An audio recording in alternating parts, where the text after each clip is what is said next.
Today, we talk about what it do, pop, whoops, pop, pop, you, got him. What are those?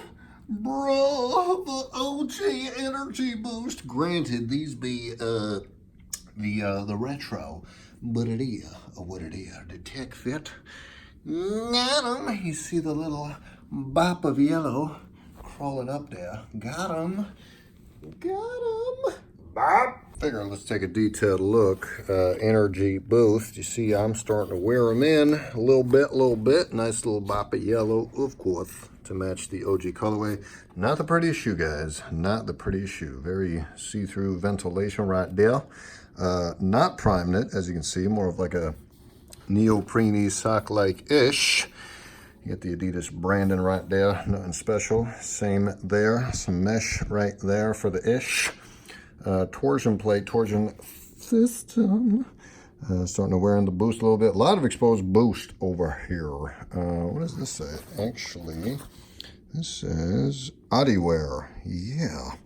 Not a continental sole. This was the first ever shoe to feature boost technology. After rumor has it, Nike passed on it.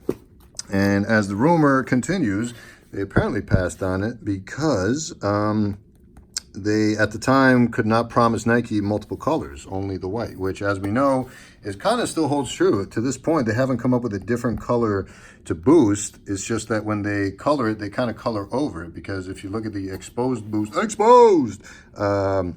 on other sides of the shoes with like the black boost or what have you, it's always still white. And part of the reason for that is, I remember doing some research on it, and apparently the complicated process of creating this foam boost and getting it to get together and amalgamate and coagulate together, that process is such a specific process to maintain this level of energy return and all the specific properties that make it boost, and to add color to it would mess up all that ish. So there you have it. At least that's what they say. I'm just learning from Google. I don't have any insider sources. I wish I did. Maybe as the channel continues to grow, we can put ourselves in a position to get insider sources to be able to learn more about these things firsthand as opposed to secondhand. But it is what it is. Now, the way this shoe was revealed was actually back in this, it's March now, but it was just February. And in February of 2012, so 7 years ago, almost about this time, in New York City, best city in the world, ADIDAS had an event where they introduced and debuted boost technology to the world with this very shoe. Got 'em.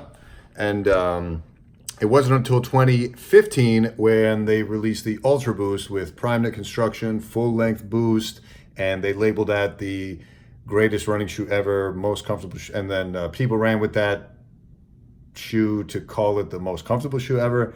I still have qualms about that. The prime knit on the 1.0, especially certain colorways, was no bueno. In particular, the silver, metallic silver LTD. That was my first ever colorway of the 1.0 Ultra Boost that I ever got, and it was just so pretty in pictures. But yeah, that ish was not comfy. That prime knit wasn't comfy, but it is what it is. That was the first time. So I think, if I'm not mistaken, late 2017 is when they released that 4.0 Ultra Boost with the 5-year anniversary 4.0, which I got as an ode to Iowa Hawkeyes, baby. Pseudo team now. And also they re-released the energy boost in the OG colorway with that yellow, so had to do it. History of boost, very important. So yeah, and here's a little snippet from this article by Hype Beast, tabs for days. What up, Captain Marvel? Anyway, there you see the energy boost. Got 'em. Focus, bruh. All right. Yo, how pretty is it outside? Nah. There's the boost, and basically the key parts of this paragraph are basically saying how ADIDAS teamed up with BASF, which is an independent company, the world's leading chemical company, in fact. And based on this description, it seems to indicate that that rumor about Nike being involved isn't true, since apparently ADIDAS was working with BASF on designing Boost technology, but it is what it is.